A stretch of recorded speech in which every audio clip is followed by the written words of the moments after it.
Hello friends, नमस्कार। गेल India limited की बात करते हैं। Gas authority of India limited की बात करते हैं। पीएसयू कंपनी है ये।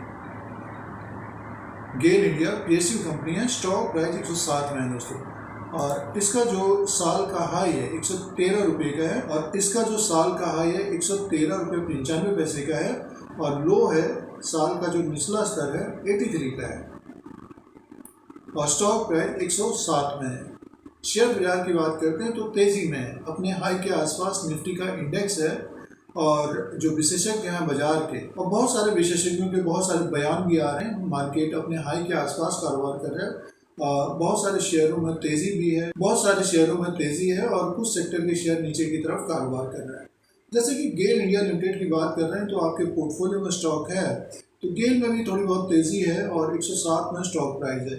तो आगे कैसा रह सकता है शेयर प्राइस, इसी के ऊपर बात करते हैं, इस पॉइंट के ऊपर बात करते हैं। और Q1 के नतीजे आएंगे FY24 के, तो उसमें डिविडेंड का भी अनाउंसमेंट हो सकता है। जैसे कि पीएसयू कंपनियों के द्वारा अच्छा डिविडेंड मिलता है, गेल इंडिया से भी डिविडेंड मिलता है, तो Q1 के नतीजों के साथ डिविडेंड का अनाउंसमेंट हो सकता है दोस्तों। गेल इंडिया के फाइनेंशियल नंबर के अनुसार बात करेंगे, और इसका जो शेयर का ट्रेंड है पिछले एक साल का, उसके अनुसार बात करेंगे दोस्तों। पिछले एक साल में मात्र 16% का रिटर्न दिया है गेल इंडिया ने। और पिछले 5 साल की बात करते हैं तो गेल इंडिया ने बोनस भी दिया है, डिविडेंड दिया है, लेकिन 5% का माइनस रिटर्न है 16 जून 2023 तक। 107 रुपये 50 पैसे में स्टॉक प्राइस है। अब बात करते हैं इसके फाइनेंशियल नंबर की। लास्ट क्वार्टर में जो इनकम था गेल इंडिया का Q4 ऑफ FY23 में 33,264 करोड़ का, 33,264 करोड़ का इनकम था, रेवेन्यू था गेल इंडिया का। और ये रेवेन्यू क्वार्टर इन क्वार्टर के हिसाब से कम था, 35,940 करोड़ का दिसंबर के क्वार्टर में था। उससे पहले 38,729 करोड़ का था, और जून 2022 में 37,942 करोड़ का था। एक साल पहले 27,328 करोड़ का था। सालाना तो बड़ा था, बट तिमाही दर तिमाही के हिसाब से गेल इंडिया का जो रेवेन्यू था कम हुआ था दोस्तों। तो गेल इंडिया का जो रेवेन्यू है 33,264 करोड़ का है। छोटी मोटी कंपनी नहीं है, बड़ी कंपनी है। और प्रॉफिट की बात कर लेते हैं। कंपनी का जो प्रॉफिट था लास्ट क्वार्टर में मार्च 2023 में 634 करोड़ का था, और तिमाही दर तिमाही के हिसाब से ये बड़ा था। दिसंबर के क्वार्टर में 414 करोड़ का प्रॉफिट था, और मार्च 2022 में 3,454 करोड़ का था। तो साल भर पहले जो प्रॉफिट था उससे देखते हैं तो काफ़ी कम प्रॉफिट रहा था। कंपनी को प्रॉफिट रहा था 634 करोड़ का। तो रेवेन्यू कम हुआ था क्वार्टर एंड क्वार्टर के हिसाब से, और प्रॉफिट भी कम रहा था सालाना। गेल इंडिया का 634 करोड़ का प्रॉफिट था दोस्तों। अब बात करते हैं फंडामेंटल्स की।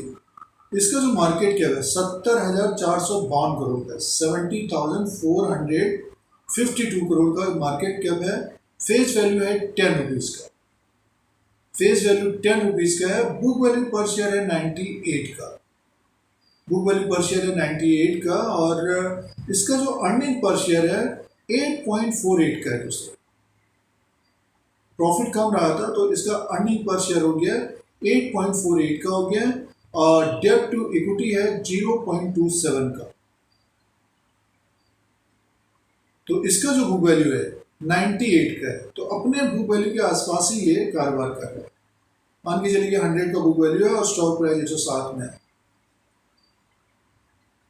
और कंपनी का जो डिविडेंड यील्ड है, कंपनी का जो डिविडेंड यील्ड है 7.47% का है दोस्तों। करते प्राइस परफॉर्मेंस की। जिन निवेशकों ने पिछले 5 साल से गेल इंडिया को अपने पोर्टफोलियो में रखा है तो बोनस दिया गया है कंपनी के द्वारा, लेकिन 5 साल का रिटर्न माइनस है 5% का आज के दिन। जैसे कि 16 जून 2023 को अगर हम 5 साल का रिटर्न देखते हैं तो माइनस है 5% का। और 3 साल का जो रिटर्न है गेल इंडिया का, 3 साल का जो रिटर्न है 65% का है, और 1 साल का रिटर्न 14% का रिटर्न है। और पिछले 3 महीने के अनुसार देखते हैं तो माइनस है। इसी के आसपास स्टॉक प्राइस है, 100 के आसपास स्टॉक प्राइस कारोबार कर रहे हैं। तो ये प्राइस परफॉर्मेंस, और इसका जो बुक वैल्यू है 9800 का है, अपने बुक वैल्यू के आसपास ही कारोबार कर रहा है। जबकि मार्केट देखिए अपने हाई के आसपास आ गया है, निफ्टी का इंडेक्स। और बहुत सारे विशेषज्ञों के द्वारा बुल रन नहीं है या बुल रन है या 20,000 की बात चल रही है, निफ्टी इंडेक्स, बहुत सारी बातें हो रही है। बट जिन निवेशकों ने मार्च के महीने में, अप्रैल के महीने में खरीदारी की थी, तो स्टॉक आज के दिन ऊपर की तरफ कारोबार कर रहे हैं। 5 से 10% ऊपर की तरफ है। बहुत सारे शेयर 30 से 40% ऊपर की तरफ है। स्मॉल कैप में तेजी है, मिड कैप में तेजी है और ब्लू चिप्स में भी तेजी है दोस्तों। तो मार्केट अपना हाई ब्रेक करता है। तो गेल इंडिया की बात करें तो 107 में है, तो अपने हाई की तरफ जाता हुआ दिखाई दे सकता है। एक नज़र शेयर प्राइस के अनुसार बात कर लेते हैं दोस्तों। शेयर प्राइस के अनुसार बात करते हैं और डेली कैंडल्स का ये चार्ट लगा हुआ है गेल इंडिया लिमिटेड का। देखिए स्टॉक में एक तेजी तो बनी है, लोअर लेवल से ये स्टॉक ऊपर की तरफ गया है। देखिए 23/9/2022 को जो स्टॉक प्राइस था 83 में था और इसका लो था ये। और देखिए स्टॉक धीरे धीरे ऊपर की तरफ गया ये, और जो हाई बनाया है इसने अभी हाल फिलहाल की बात करें तो 113 और 114 का है। अब जैसे कि देखिए मार्केट अगर अपना हाई ब्रेक करता है तो गेल इंडिया का स्टॉक 113 को ब्रेक करते हुए ऊपर की तरफ 117 से 125 रुपये की तरफ जाता हुआ दिखाई दे सकता है। तो जिन निवेशकों ने यहाँ पे ख़रीदा है या यहाँ पे ख़रीदा है, 100 के आसपास लिया है, तो होल्ड करना चाहिए। और थोड़ा समय और देंगे तो मान के चलिए कि 3-4 महीने और देंगे तो जो फर्स्ट क्वार्टर के नतीजे आएंगे उसमें डिविडेंड अच्छा रहेगा, तो स्टॉक में तेज़ी बन सकती है। जैसे कि देखिए अभी वॉल्यूम तो कम है, अगर हम स्टॉक में देखें तो वॉल्यूम कम है। जैसे कि देखिए यहाँ पे वॉल्यूम बढ़ गए थे 24/2/2023 को वॉल्यूम बढ़े हैं। इसी तरह से वॉल्यूम बढ़ सकते हैं। अचानक से स्टॉक ऊपर की तरफ चला गया था, तो अभी देखिए एक ये रेंज जो बनी है ऊपर की तरफ 113 और नीचे की तरफ 102, सपोर्ट जो रहेगा 102 का रहेगा टेक्निकली। बहुत सारे निवेशक टेक्निकल के अनुसार भी कारोबार करते हैं। तो हमारे अनुसार नीचे की तरफ अगर स्टॉक खरीदा है 83 लो है तो 90, 95, 100 के आसपास तो होल्ड करना चाहिए दोस्तों, जिनके पास समय है। और जो इंट्राडे 1-2 दिन, 4 दिन, 5 दिन, 10 दिन के लिए करते हैं तो बगैर स्टॉप लॉस, उसमें 2% का स्टॉप लॉस और उसी तरह से प्रॉफिट भी बुक करना चाहिए जिनके पास कम समय है। और जिनके पास समय है तो गेल इंडिया को होल्ड करना चाहिए हमारे अनुसार। नेक्स्ट 3 से 6 महीने में तेजी आ सकती है गेल इंडिया में। इस तरह के अपडेट के लिए, स्टॉक मार्केट के अपडेट के लिए Dheeraj Singh take stock market को सब्सक्राइब करें, लाइक करें, शेयर करें, कमेंट करें। जय हिंद, वंदे मातरम।